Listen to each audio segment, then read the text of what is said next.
Now, wow, the Minister of Family Affairs don't come us, come choke us again this week to another story adding to the wickedness of the husband of late Osinachi.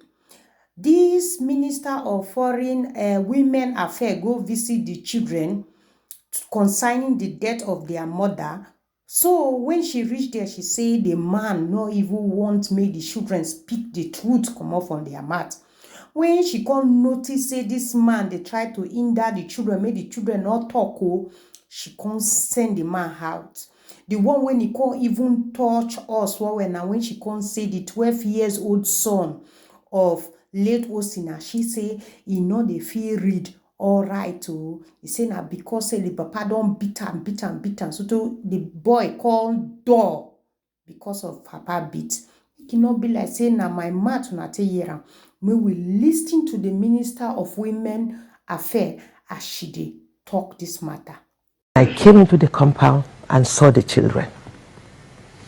4 young children, beautiful children, 3 boys, 1 girl. He had so hypnotized the children that they should not speak and they should never say anything that has been happening in the house. I came in with a crew, with all the directors from the ministry and the permanent secretary. And so sad. We did all we could. We met a friend of his there who has stationed himself to monitor what is happening, and the nanny that visits them to take care of the children. So when I was asking questions, the children, I saw that they were not forthcoming. And I now excused everyone out. I said I needed to have one-on-one with the children. So I sent all the children in. I asked the nanny to take them in. I started with the first son. I said, do you love your mommy? He said, yes. Has your mommy taught you to tell lies? He said, no. I said, you know that, is she alive or dead? He said, she's dead. You know that she's now your angel and she's watching you. She'll be very sad if you tell lies. I'm here. I introduced myself and I told him that the president is concerned. Every Nigerian is concerned. We all join them to mourn Osinachi's death. But what we want from him is the truth. If they want us to help them, all I want from you is the truth. The boy adjusted his seat. He looked at me. I said, do you fear God? Did your mom teach you how to pray and speak the truth? He said, yes. Then he opened up. There was nobody, myself, himself, and my permanent secretary. And thank God, my permanent secretary was recording everything. The boy now opened up and said that their dad used to beat their mom, and their mom was always sad. She would always sad and thinking he would beat her and fling her off.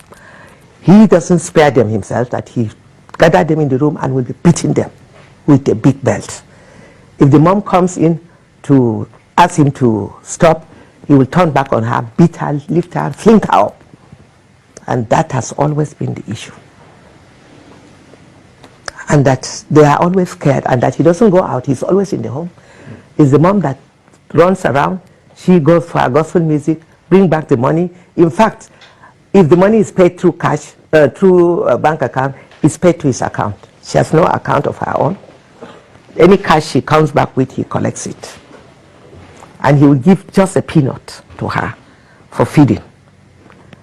In fact, the boy said he eats more than them. He will give mommy small money, and when she cooks, the next minute he starts shouting and beating her, that he is always shouting. And their mom was living in fear, always sitting sad.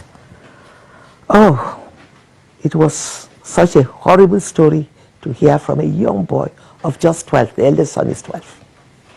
And because of the trauma the children went through, I asked him which class he is. He's in class 5 at the age of 12.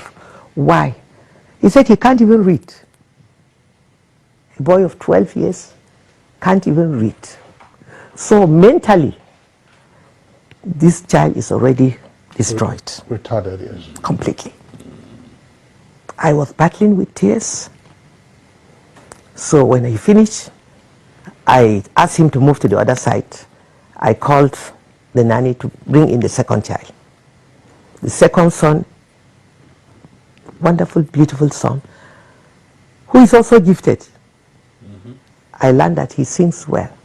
They mentioned it, so I asked him, I said, can you sing for me?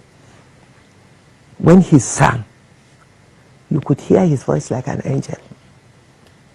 The DPO had just come to do some investigation, and he met me there. We were all battling with tears. The DPO, a man, couldn't help his tears.